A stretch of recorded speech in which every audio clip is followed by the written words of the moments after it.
Ya, selamat siang, selamat pagi, selamat malam. Terima kasih sudah kembali lagi menonton channel ini, channel Fuyewongko. Kali ini kita akan membahas sesuatu yang seru, yaitu bagaimana mengetahui jodoh kita. Nah, saya juga mau sharing, jadi ini bukan hanya teori-teori saja.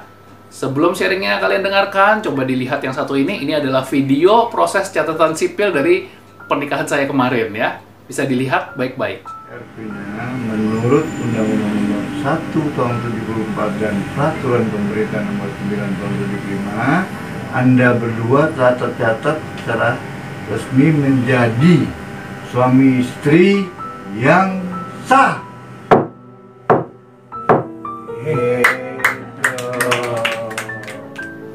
Oke, kalau udah dilihat itu kayaknya singkat banget ya. Cuman ketok palu disahkan oleh negara berdasarkan undang-undang saya dan istri saya ya. Setelah sebelumnya diberkati juga di gereja. Proses pemberkatan di gereja pun berlangsung nggak lama. Itu kurang dari 1 jam.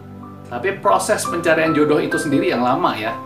Dan bagaimana kita tahu orang itu jodoh kita atau bukan? Mungkin kalau di Alkitab teman-teman bisa baca ya bagaimana cerita si Yakub. Yakub itu ketemu dengan calon istrinya itu, yaitu si Rahel, juga ada juga si Lea ya di situ ya. Nah, calon istrinya itu dia setelah dia berputar-putar dalam kesulitan. Karena apa? Karena dia dikejar-kejar oleh Esau ya, kakaknya ya. Dia mau dibunuh, dia akhirnya harus pergi dari kampungnya. Dan waktu pergi itu dalam kesulitan, ternyata malah dia ketemu jodohnya. Jadi kita nggak tahu ya, ternyata dalam kesulitan Yakub malah ketemu jodohnya. Yusuf juga sama. Yusuf itu dia ketemu jodohnya atau istrinya itu ketika dia dibuang ke Mesir ya. Ketika berada di Mesir akhirnya dia dapat istrinya di sana gitu. Kalau andaikan dia nggak dibuang ke Mesir mungkin nggak ketemu sama istrinya yang seharusnya itu.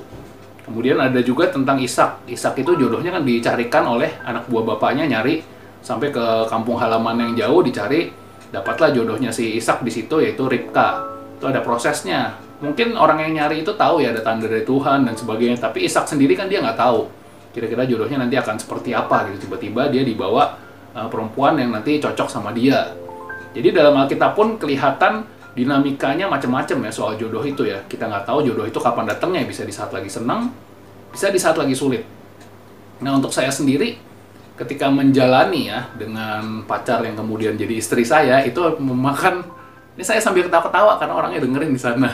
Itu memakan proses yang cukup aneh gitu, karena kita kenalnya itu sebenarnya udah dari tahun 2006, sekitar 14 tahun yang lalu, tapi itu nggak ada hubungan pacaran sama sekali, temenan juga biasa aja, dan baru pacaran itu tahun 2019, artinya 13 tahun setelah kita kenal. Dan dalam proses itu kita sama-sama sudah melalui ya, berpasangan dengan orang lain, artinya berpacaran dengan orang lain, tapi nggak jadi, sampai akhirnya kita yang memutuskan untuk berpacaran di tahun 2019 dan di tahun 2020 kita bisa menikah ya atas kehendak Tuhan dan syukur juga kepada Tuhan.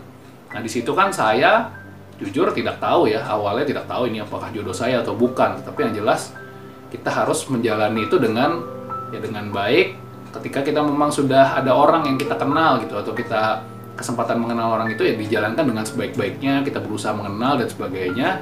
Kalau buat saya sendiri dan ketika itu berjalan mengalir sampai ke pemberkatan, akhirnya tanpa terasa ya mungkin ya, akhirnya ke pemberkatan terus catatan sipil ya sudah disahkan menurut negara dan dari di depan jemaat dan di depan Tuhan juga.